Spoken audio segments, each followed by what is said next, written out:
Esme Andrade had admitted herself to a clinic after suffering postpartum depression following the birth of her first child. Now she decided to take a leap of faith and try for another. The risk of the depression recurring was high, and her memories of terrible dark times following her son's birth were fresh in her mind. Yet still, she was determined and once again went on to fertility treatment to try and fall pregnant again. I had everything. I had a house, I had a husband, I had a child, which I went through all of the trouble, but I wasn't satisfied.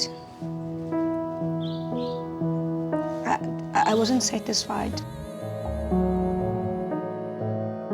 I didn't want Matthew to grow up alone because I come from a big family and I know what it feels like to have siblings. It's just something a cousin can't or a friend can't replace.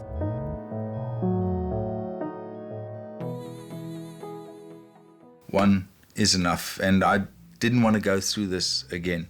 And I would have been very happy with just Matthew. My husband didn't want to have another child. He said to me, am I crazy to wanting to let myself go through the same trauma? And he was very adamant because I think he wasn't ready to go through the trauma. I saw what she went through, and I saw the things that she had to endure. And I was very happy not to have another child because I didn't want her to go through with that. The risk that I might not overcome it the second time around. You know, all of those things was in the back of my mind. It was there, but I still decided I want another child. So you took a leap of faith. God has helped me through this before, and He can help me through it again. She was insistent. We have got to go through that over there, and she will go. We will get through it. She said, don't worry, we will get through it. She took a leap of faith. Yep.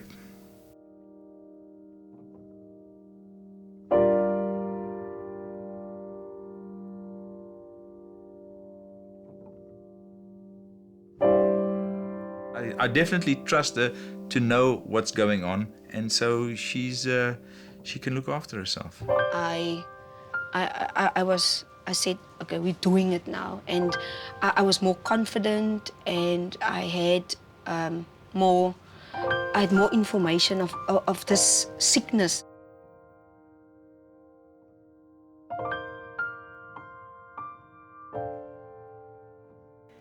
Esme knew that understanding postpartum depression was a key to managing what might lie ahead. She made use of support groups and read widely, making sure that she was on top of things. She also needed plenty of rest.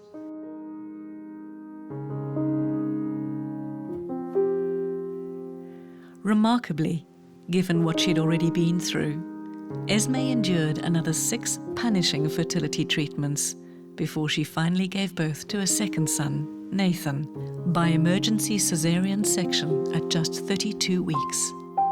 He was in ICU for 5 days, and I never saw Nathan. And when I was lying in the ward opposite the neonatal and hearing all those babies crying, the fear of postnatal depression hit me big time. I was scared, but I know how to deal with it and how to handle myself.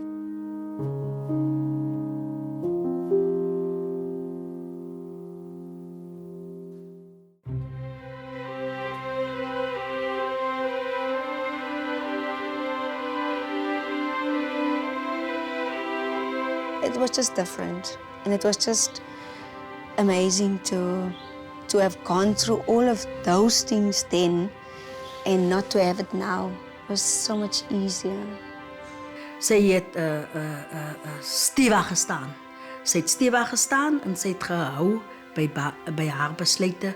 To show people that you are happy when you are actually sad is the worst thing for me. If I'm sad, I gotta tell people I'm sad. And if I need to cry, I need to cry. What she learned, the biggest thing that she learned, is that depression is something that that is not to be played with. Depression is a very, very dangerous thing. I look like Matthew. Yes. Now I you, look like my brother again. yes. You look like your brother.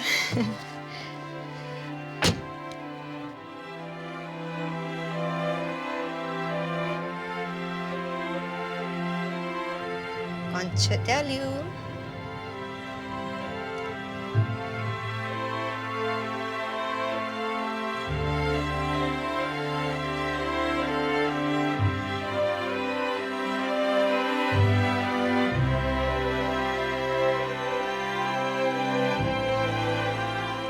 Ek was baie trots op haar geweest, want sy was 'n kind wat gewys het dat 'n mens kan.